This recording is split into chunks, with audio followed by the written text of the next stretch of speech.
Hi guys, तो कैसे हैं आप सब। जैसा कि आप लोगों ने पिछले एपिसोड में देखा कि जियान उन सब से कह रही थी, मैंने जब घोस्ट पास से गुजरा तो मेरी मुकाबला एक मिस्टिक क्लाउड सेक्ट के एल्डर से हुई थी, जो कि वहाँ की मिलिट्री पे कब्जा करना चाहते थे। प्रेजेंट में वहाँ की जो लीडर है वो है मूटाई। 2 दिन के अंदर वहाँ से मैसेज आएगी कि मिस्टिक क्लाउड सेक्ट ने अपनी पावर के दम पर वहाँ पे भी कब्जा कर लिया। क्या आप लोग ये सुनते हुए भी अभी भी चुपचाप बैठना चाहती हो? मैं इस फाइट में अपनी पूरी जी जान लगा दूंगा। आप लोगों को बस इस मीटिंग में इसीलिए ही बुलाया गया कि हम सब मिलकर मिस्टिक क्लाउड सेक्ट की सामना करें। तो आप लोगों की क्या राय है? और फिर आइस एम्पायर कहती है, मैं जियान के साथ हूँ, क्योंकि मुझे भी पता है मिस्टिक क्लाउड सेक्ट से निपटने की इसके अलावा और कोई भी रास्ता नहीं है। और फिर वहाँ पे थोड़ी समय सब लोग खामोश रहती है, कोई भी कुछ नहीं कहते। थोड़ी देर बाद मू फैमिली का लीडर कहती है, जियान भाई तुम्हारा इसमें जीतने की चांसेस कितनी है? तो जियान इसका जवाब देती है, कहती है मेरी जीतने की चांसेस 50-50 है। ये सुनती जिया जिनतियान कहती है, भले ही तुमने अपने साथ बहुत सारे डाउएंग लेवल के वॉरियरों को लेकर आए, लेकिन मिस्टिक क्लाउड सेक्ट की सामना करने के लिए इतने वॉरियर काफी नहीं है। ये सुनती जियान अपने हाथों की चुटकी को बजाती है, पीछे 3 डाउ वांग लेवल के वॉरियर खड़े होती है, जो कि ब्लैक कॉर्नर रीजन की थी। ये देखती वहाँ पे खड़े सब लोग शॉक हो जाती है। और फिर जियान कहने लगती है, मेरे पास ऐसे भी लोग हैं जो कि दाऊ वांग लेवल पर है, कुछ तो दाऊ वांग लेवल की पीक पर है। ये सुनती जियान के हाथों से जियान की रिंग में से मास्टर निकलते और कहने लगते, हमारे पास दाऊ जोंग लेवल की वॉरियर भी है, जो कि बहुत ही ज्यादा स्ट्रॉन्ग है। जैसे ही मास्टर निकलते वहाँ पे खड़े जितने भी लोग थे उनकी तो समझो खत्म, टाटा बाय बाय। वहाँ पे खड़े जितने भी लोग है सब लोग डर के मारे बस यही सोचने लगते कि हम लोग इससे पंगा ले लिया तो ये अकेले कुछ ही समय के अंदर झिंगा लाला हुर कर देंगे। और फिर जियान मास्टर से पूछने लगता है, मास्टर आपको यहाँ पे निकालने की क्या जरूरत थी?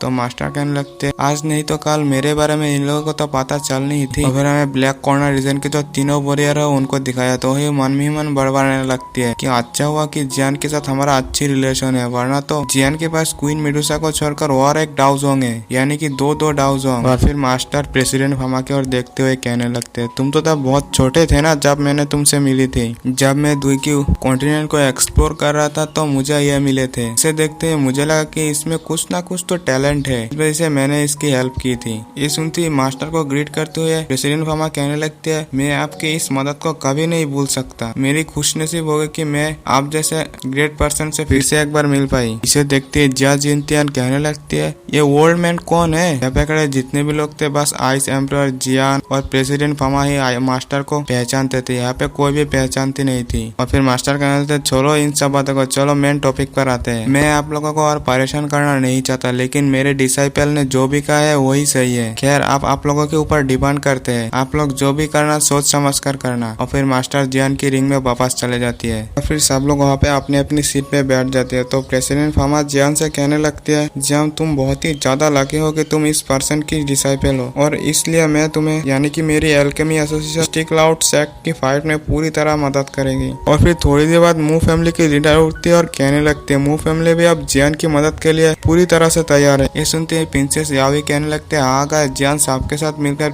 मिस्टिक क्लाउड सेक्ट को हरा दे और यूनशियन को भी मार दे। क्या बता जियान इसके बाद यूनशियन की तरह ही बन जाए, वो हमारे ऊपर अटैक करने लगे। तो जियान कहती है, अगर मैं यूनशियन को हरा दूं यूनशियन की तरह भी बन जाओ तो कभी भी मैं ऐसा नहीं करूंगी। प्रिंसेस यावी तुम्हें भी समझना चाहिए, अगर हम ऐसा नहीं करते तो शायद से ये क्या 2 महीने बाद तुम्हारी क्लैन भी पूरी तरह से तबाह हो जाएगी मिस्टिक क्लाउड सेक्ट के हाथों में। और हाँ, ये मत सोचना कि जियान तुम लोगों से भीख मांग रही है। तो जिया जिनतियान कहती है, अगर सभी फैमिली तुम्हारी मदद कर रहे तो हम क्यों इससे पीछे हटे? मेरी रॉयल फैमिली भी जितने ज्यादा हो सके उतनी ज्यादा तुम्हारी हेल्प करेंगे। ये सुनती नालायन फैमिली भी कहती है, मैं भी मिस्टिक क्लाउड सेक्ट की लड़ाई में जियान की साथ देने के लिए तैयार हूँ। वहाँ पे सभी लोग जियान की साथ देने के लिए तैयार हो जाते हैं। तभी वहाँ पे हॉल के अंदर एक मैसेज आती है, जो कि थी याफी की। वो सीधा आइस एम्परर के पास आती है। तो आइस एम्परर उस मैसेज को पढ़ने लगती है। उसके बाद जियान पूछती है, आइस एम्परर इसमें क्या लिखा है? तो आइस एम्परर कहने लगती है, इसमें मिस्टिक क्लाउड सेक्ट की मैसेज है, क्योंकि मिस्टिक क्लाउड सेक्ट में यूनशियन ने गुहे और यूनियन की शादी रखी है। और फिर सीन शिवप्रोतारा में यूनियन को दिखाया जाता है, जो कि एक कमरे के अंदर बंद थी, और वो कहती है, तुम्हें डरने की कोई जरूरत नहीं, तुम अंदर आ सकती हो। फिर उस रूम की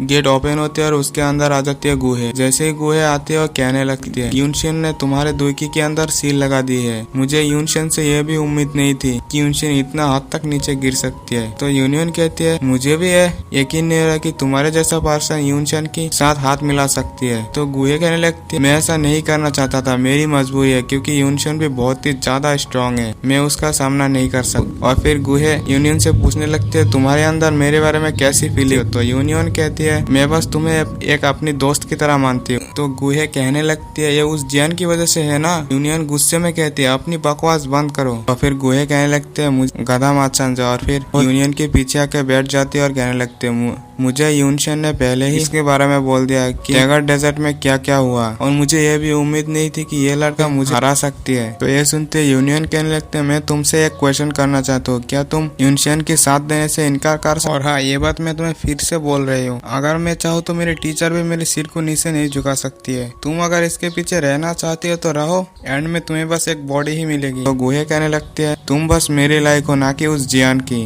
गुहे बहुत ही ज्यादा एंग्री होने लगती है और फिर यूनियन से कहने लगती है मैं गुहे बस मैं तुम्हें चाहता हूँ, लेकिन तुम इस छोटे लड़के जियान की वजह से मुकरा रही हो। और फिर गुहे से जाते हुए कहने लगती है वो छोटा लड़का जियान वापस आ चुकी है। ये सुनती है जो यूनियन शांत बैठी थी उसकी आंख खुल जाती है। और फिर गुहे कहने लगती है जियान वापस आ चुके हैं और वो मिस्टी क्लाउड सेक्ट से लड़ने की तैयारी कर रही है। 2 दिन बाद हमारी शादी हो जाने के बाद मैं यूनियन से कहूंगी कि तुम्हारे दुईकी से वो सील हटा दे और हम दोनों यहाँ से छोड़ के बहुत दूर चले जाएंगे। और फिर सीन शिफ्ट होता है, फिर से हमें मीटिंग हॉल में दिखाया जाता है जहाँ पे जो जियान है आइस एम्बरर से पूछती है आइस एम्बरर ये शादी कितना दिन बाद है? तो आइस एम्बरर कहती है 2 दिन बाद। ये सुनती है जियान को बहुत ही ज्यादा गुस्सा आने लगती है। फिर जियान गुस्से में कहने लगते है मैं इन 2 दिनों का अंदर ये मिस्टी क्लाउड सेट पे अटैक करना चाहती हूँ। ये सुनती जिया जिंतियान होती है वो कहने लगती इतनी जल्दी? तो जियान सबको समझाते हुए कहने लगती हमें इन 2 दिनों के अंदर अंदर ही अटैक करना चाहिए ताकि शादी से पहले हम वहाँ पे पहुँच पाए, क्योंकि अगर ये शादी हो जाती है तो यूनशन और गुहे एक साथ मिल जाएंगे, जिससे यूनशन को हराना और भी ज्यादा मुश्किल हो जाएगी। ये सुनती जो प्रेसिडेंट फामा है वो भी कहती है हाँ जियान जो कहा वो सही है, अगर मिस्टी क्लाउड सेक्ट गुहे मिल जाए तो बहुत ही ज्यादा प्रॉब्लम हो सकती है। और फिर मूव क्लैन के लीडर कहते हैं कि मैंने सुना है कि वहाँ पे बहुत ही ज्यादा पावरफुल लोग आएंगे। तो जिया जियान कहते हैं हाँ। और फिर वो जियान के पास जाते हुए कहने लगते मेरी रॉयल फैमिली इन 2 दिनों के अंदर जितने ज्यादा हो सके उतनी ज्यादा तुम्हारे साथ फाइट के लिए हेल्प करेगा। और फिर जियान उठ खड़े होते हैं और सबसे कहने लगते हैं तो तैयार हो चुके हैं कि हम 2 दिनों के बाद अटैक करने के लिए जाने वाले हैं, इस वजह से सब लोग 2 दिन के लिए तैयार हो जाइए। और हाँ, आज के लिए इतना ही काफी है, मिलते हैं 2 दिन बाद। मीटिंग भी यही पे एंड हो जाती है और फिर सीन शिफ्ट होता है और हमें जियान को दिखाई जाती है जो कि बाहर खड़े चांद तारे दिख रही है। और फिर जियान कहने लगती है मैंने तुम्हें 2 दिन से नहीं देखा, मुझे लगा था कि तुम यहाँ से जाओ। ये सुनते वहीं पे क्वीन मेडुसा प्रकट होती है और कहने लगती है मैं मेरे सोल पावर को रिस्टोर करने वाले पील के बिना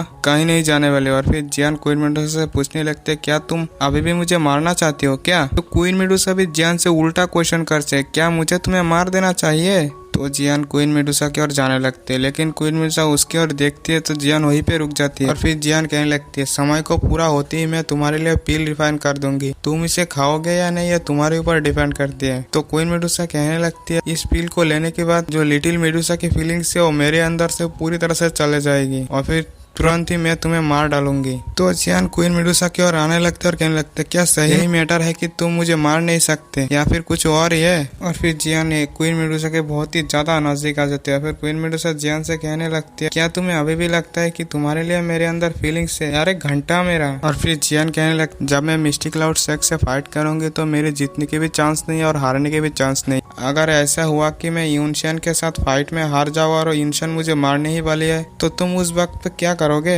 तो क्वीन मेडुसा कहने लगते अगर यूनशन तुम्हें मार डालते है तो मैं उसे थैंक्स कहूंगी, क्योंकि मुझे तुम्हें फिर से मारना नहीं पड़ेगा, तुम्हारी काम तो वहीं पे खत्म हो जाएगी।